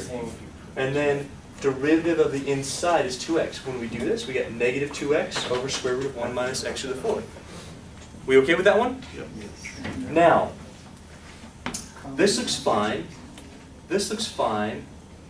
This right here, I want to look at this one a little bit. We're going to talk about that for a second. So let's see if we can manipulate cosine inverse of x squared using that whole triangle thing that we did before. So little sidebar.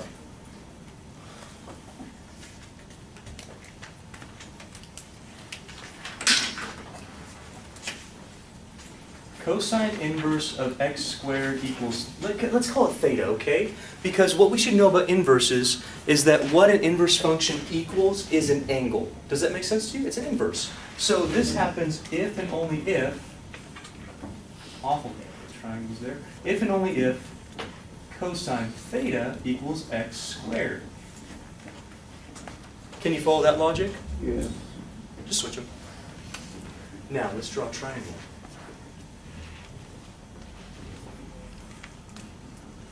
Make that a theta. Think about cosine theta. Cosine is what over what, please? Adjacent over hypotenuse. Okay, x squared for our adjacent, 1 for our hypotenuse. Does that make sense to you? Yeah.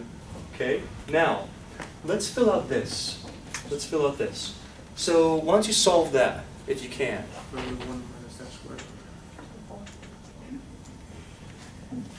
Square root, I'll give you the square root. This squared minus this squared.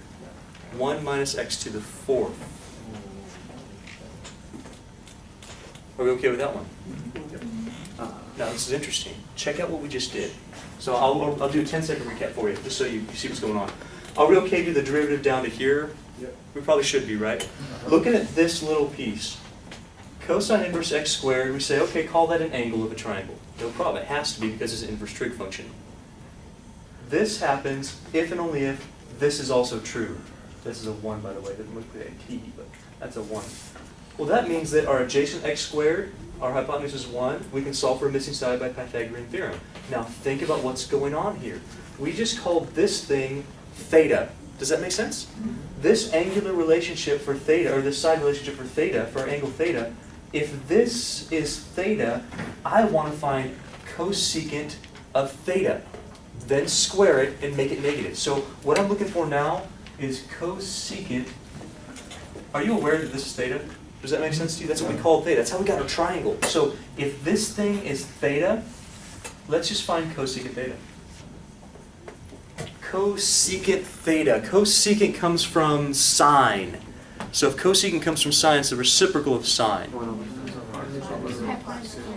Hypotenuse over hypotenuse over opposite. I'm going to show hands if you're okay with that one. It's a little weird, right? We're using a triangle to our advantage, though. We're saying, yeah, sine would be this over this, therefore cosecant is this over this. No problem. Do you see how to use that? It's kind of cool, right? Using the inside to make up a triangle, then finding cosecant of that angle of your triangle that you just found. It's awesome. Now, we don't really want cosecant theta itself. We want cosecant squared, and then we're going to make it negative. So if I want cosecant squared theta, all I have to do is square the numerator and denominator. That means I get 1 over 1 minus x to the fourth. Because if I square this, I square this. 1, and then square root's gone. Are we okay with that one? Yeah. Last step. If I want this to be negative, put a negative. So negative cosecant squared theta gives you negative 1 over 1 minus x to the 4th. Now let's put all of this crap together. This piece from our triangle is negative 1 over 1 minus x to the 4th. This piece, that's easy. This is negative 2x over square root 1 minus x to the 4th. You ready for some fancy pants math? We're going to do a little bit of fancy pants math. You ready? Yeah. Okay. When you have x to the first times x to the 1/2, we get x to the 3/2. Agreed? Yeah. As we add. That's what we're going to do here. This is to the first power. This is to the 1/2 power. Therefore, when we multiply, we're going to get a positive 2x, and we're going to get 1 minus x to the 4th to the 3/2 power. And that's it. That's as simple as we can make that one. What I'm really concerned about is that you can get down to here as far as your derivatives. Did you understand that? Yeah. And I'm also concerned about, because we're going to use a lot, this idea of making a triangle and using a triangle. Did you follow that? It's interesting though, isn't it? It's a little bit bizarre because maybe some of you hadn't done that before, but you see that it's possible. Hello, yes, no? Yeah, you sure? All right. Let's talk about one more, we'll move on to integrals, and I'll wipe off the whole board here.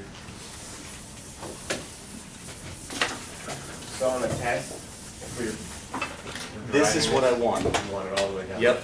So we have to Yep, check you if she would try. gotta know, you gotta do that. So maybe it would behoove you to practice this a couple times. Really come by and see me if you need to, watch a video again, practice that a few times. Get in the triangle on your own, okay? Don't just follow my notes. Do it on your own.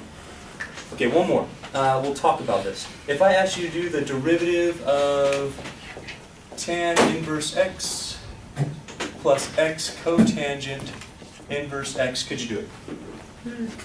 Can you take the derivative? Do you have to do this all at once, or can you do this piece to this piece? That piece and that piece. Good, we can separate by addition, that's fantastic. Can you do the derivative of tan inverse x? Yeah. That's really easy, actually, no chain rule at all. What would you have to do for this derivative? Product rule.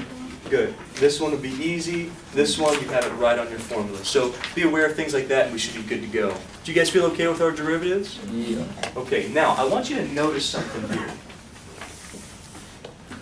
Look back at our derivatives. Do you see that there's really only 3 different types of derivatives and the other 3 are just negatives of them? Yeah. Identical, just negative. Identical, just negative. Identical, just negative. What that means is that we really only need 3 new pieces of our integration table. What we're going to do is we're going to take this one, we're going to take this one, and we're going to take this one. So we're going to be able to find the integrals of here, here, and here, because if they were negative, you just pull them in front of your integral anyway, wouldn't you? I would. So here's our new integration table. We only need 3 because the other 3 are negatives of the rest.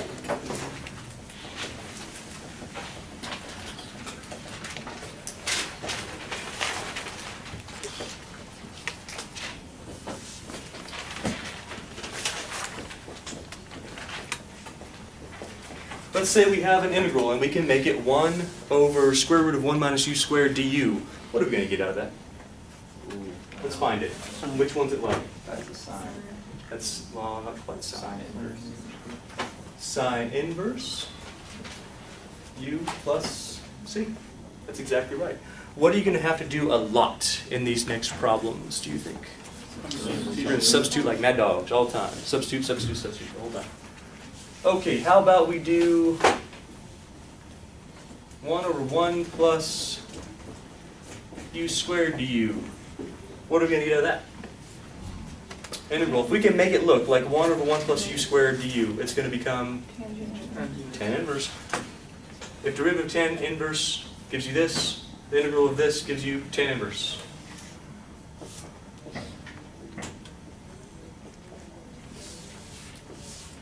Now, because we get a small difference between this and this. I want to show you that. When we do 1 over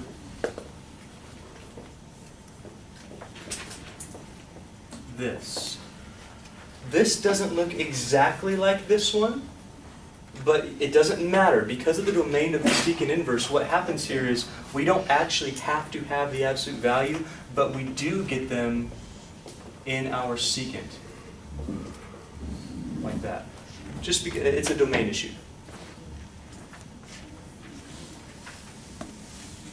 Are we okay with those three? So if we get something look like this, get sine inverse. Something look like this, tan inverse. Something look like this, because it's just like that one, we're going to secant inverse. If you had negatives, check this out. Yes, you could call that, what one would be? Cosecant inverse. But for us, we just pull the negative outside, call it negative secant inverse. That's all I did. Shall we try some? Sure. I'd like to do it right now and not next time, just so it's really fresh in our heads. This whole idea. Of course, we'll start out really easy and gradually build up to where it's harder. You mean more fun? More fun, yeah. One way to look at it.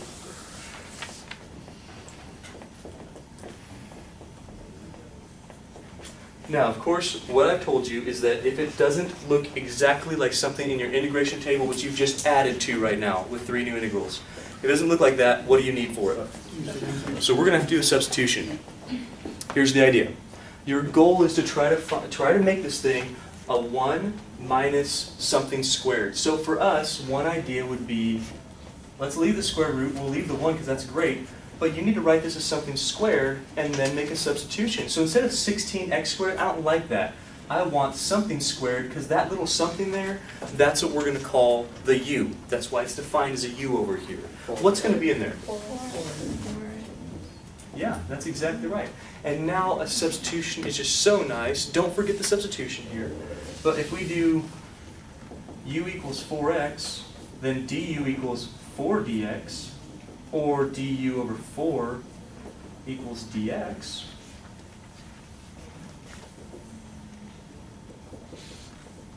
Notice what I'm not doing. You looking? Notice what I'm not doing. I'm not doing a whole substitution right here. If I tried to do that, I would get an x. Do you see any other x's up here? You'd be stuck. So we have to have these inverse trig functions to be able to do some of these integrals. It's really interesting. We can't do this any other way than what we have with our inverses here. This is the integral. So we have this, we got, okay, well, no, let's make it work. So let's call that, instead of 16x squared, 4x quantity squared. Do a little substitution. Are you guys okay with the substitution? Yeah. Now, we still have the 1. We still have the square root. We still have this 1. We still have the minus. But how much is this now? U squared. And that's exactly what we want to see. And instead of dx, we have what? Du. And then the 1/4 on the outside. Good. Du over 4. And then, sure, with the over 4, let's make that 1/4. So 1/4, integral 1 over square root 1 minus u squared du. Hey, look at that. That's what substitution does for us. It makes things fit. So if this fits, which one does this fit? Is this the sine inverse, the tangent inverse, or the secant inverse? So this says we're going to have 1/4 sine inverse u plus c if you want to right now, which equals 1/4 sine inverse. Why am I not stopping at sine inverse u? Why am I not doing that? We started with x's, right? We want to end with x's. So instead of sine inverse u, we're going to have sine inverse of what? That's right. Let's see. That, my friends, is the whole idea. Let's start one more, make as much progress as we can, and then we'll call it good.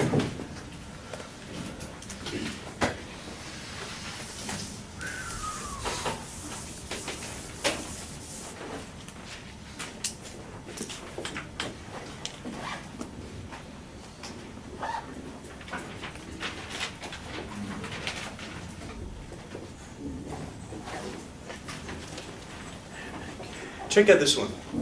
Integral of 1 over square root 25 minus x squared dx. Does this look like this? No, so we're going to have to do a substitution, but I want to show you this one because this happens. Some books, some formulas are actually allow for this case, and they'll show you a different integral table for this. I'm a simple guy, I'm a simple man. So what I like to do is I like to make it fit perfectly, and how you can do this, just watch along, how you can do this is force this to factor, force this to be a factor, and do something like this. Instead of 25 minus x squared, do 25 times 1 minus x squared over 25. Do you see that we can force that to be a factor that way? Just divide out the 25. If you distribute, you'll notice this is 25 minus x squared. The 25s would go away. Does that make sense? Hello, yes, no?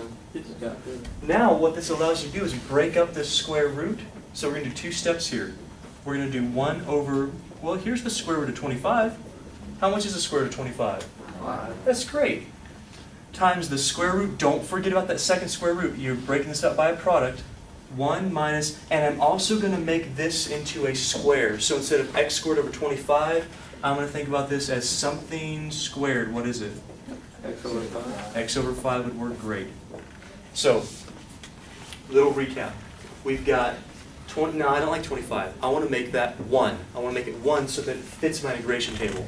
So I'm making this into a 1 by forcing it to factor, forcing the 25 to factor out. Are you following me on that one? Yeah. Yes, no? Yes. Do you see that it is the same thing? Separate your square roots. Get rid of that number. Get rid of that square root of 25. Whatever constant you have factored out, just smooth that out. Even if it's not even a perfect square, you can still do this. It's just awkward. It looks a little worse. Oh, it's a constant. Constant. Yeah. Now, square root of this, well, no, I don't like x squared minus 25. I need something squared so I can make a substitution. You follow? Yeah. Okay, so what we do, we say, all right, how much is our u going to be? X over 5. If we have x over 5, then du equals 1/5 dx, and 5 du equals dx.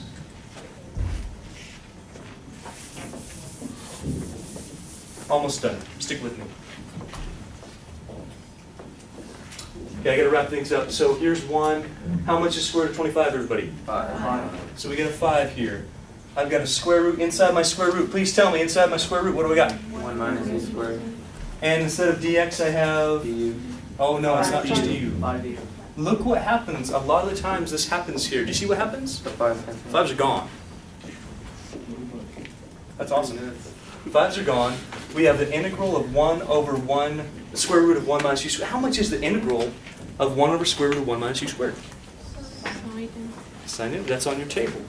So this would be sine inverse u plus c, or wrapping it up, sine inverse of, let's do our substitution again, x over 5 plus c.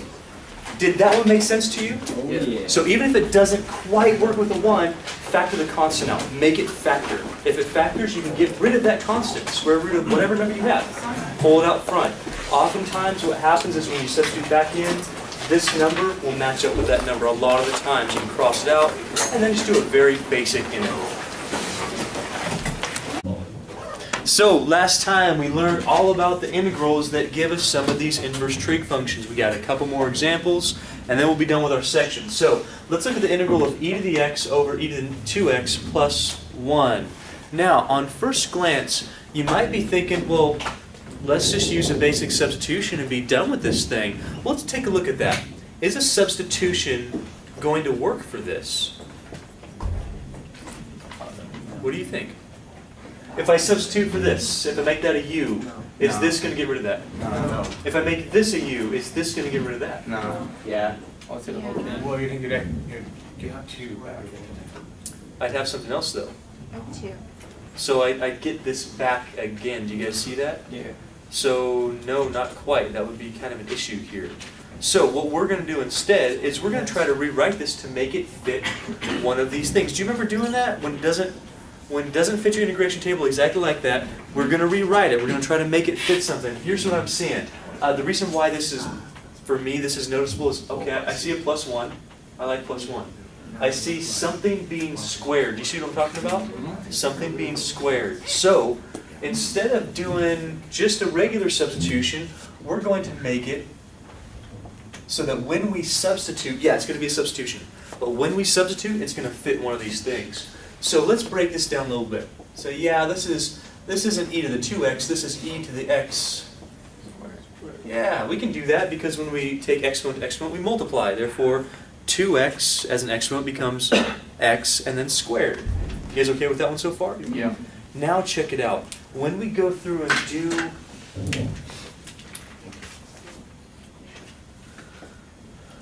do our substitution, let's substitute for the appropriate thing. What is our substitution here? Wait, the whole thing or just this thing?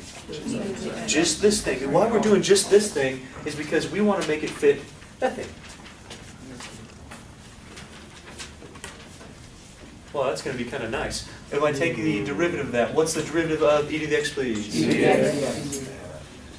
And dx. Oh, look at that. This is this. We can just do a straight substitution. So our integral becomes, tell me what it is. What's on the numerator of my integral? 1. Yeah, or what could you put? You could put du if you really want to do that. What's on the denominator? U squared. And then Du. yeah, don't forget you have to match up your this is not irrelevant. This is why your calculus 1 teacher made you put du or dx or d whatever. You have to match that up. Show of hands if you're okay with that so far. Does it fit now? Yes. It's a piece of cake now. Which one is this? Tan inverse u is what that is. It looks exactly the same. It's only, well, it's addition's commutative, no big deal, but it looks exactly the same. Plus c if you want to right now or later. Tan inverse, one thing we have to do though, we have to substitute this back in. E to the x plus c. You feel okay with that? Yeah. Show of hands if you feel not so bad. Awesome. Not so bad. Not so bad. Not so bad. Any questions on that one? No. These become pretty easy when you know what you're looking for. For instance, I know I'm dealing in a section that has inverse trig functions. Hello, I'm going to try to make it like one of these. When you're not, when you're just doing problems on your own, like I give you on a test, it might be a little more difficult. So you really do need to practice looking at these problems, identifying, man, what am I going to do with this thing? Try to make it fit. Have your integration table next to you. Be looking at it going, well, how does this best fit? If a substitution doesn't work right away, try something else. Don't force it if it's not working. Okie dokie, So question? you're able to do that because of exponential, right? Because that's like just saying 2 times x. Yeah. E to the 2x is e to the x squared. Sounds good. And that's how I'm looking at that. Okay, last one, let's look at it. Does it look anything like anything in our integration table? Kind of like C. It has. Kinda. Well, it's got a square root, right? So it's not this. It's either this one or this one. Let's see if a substitution would work. How about this one? Look at this. What does substitution work? Yeah. Possibly. If the x was here, absolutely, yes. Do you see why? Yeah. The derivative is 18x. Do you see that? Yeah. X's would go away. If the x is not here, if the x is here, oh, wait a minute, that's, sorry, my bad. That's 1 over x. No, the derivative of this is not 1 over x. Does that make sense to you? Yeah. The derivative of substitution has to be there. If it's not, then it will not work. So let's try to manipulate this thing into looking like one of these. So, what's your first idea? What do you want to do? Change the radical to a 1 Make 9x squared to look like something x. Very good, because we like the square root, don't we? Yeah. We're not going to change that. We don't like the 9x squared. We like the minus 1, don't we? Do you guys see that? We like that one. What we don't like is the fact that this is not something being squared. So change it to something being squared. And someone said it already, what is it? 3x. That already looks a little bit better. But does it fit exactly our paradigm for this over here? Not yet. Okay, yeah, good, substitution. So let's do that. If we do a substitution, please watch carefully because something kind of interesting happens here.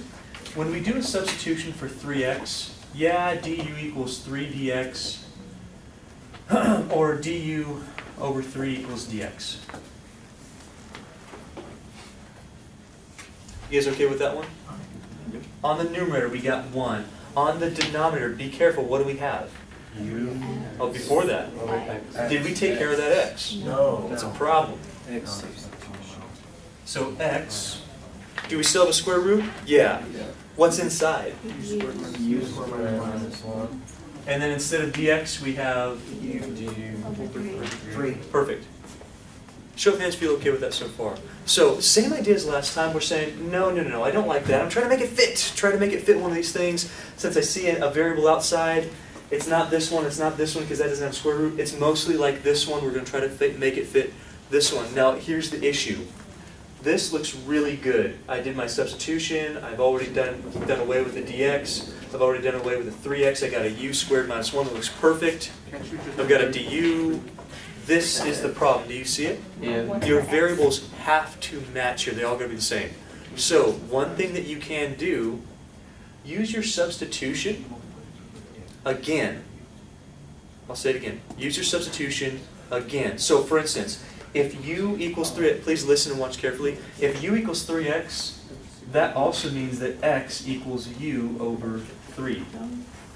Does that make sense to you? Yeah. Ah, can you now get rid of the x? Okay, so 1 over x, no, you can't have this, so use your substitution again. 1 over, I'm going to draw it in purple, that way you can see what I'm doing here. This x, check it out, this x is u over 3. U over 3. Well, the u squared minus 1 was great. d over 3, no big deal. So the idea again. Firstly, are you okay with doing the first step? Are you okay that we're picking 3x as our substitution? Yeah. Kind of have to, right? If we do that, then we can also make x, just solve for x. X now equals u over 3. That allows you later to change any variables, extraneous variables that aren't u's, into u's. So x now becomes u over 3. No big deal. Now it fits. Tell me what happens with our 3's. They're gone. They're gone. This is over 3. This is like over 3. Ha ha ha. So you can reciprocate that up. This actually moves to the numerator. That's denominator. They're gone. Well, this is pretty easy then. This integral now becomes 1 over u square root u squared minus 1 du. I need a quick head nod if you're okay with that so far. Does it make sense? It's interesting, right? It's a little bit tricky because you got to do some of that x. You can't leave it. So use your substitution again. No big deal. Now, does that fit our integral model perfectly? How much is it?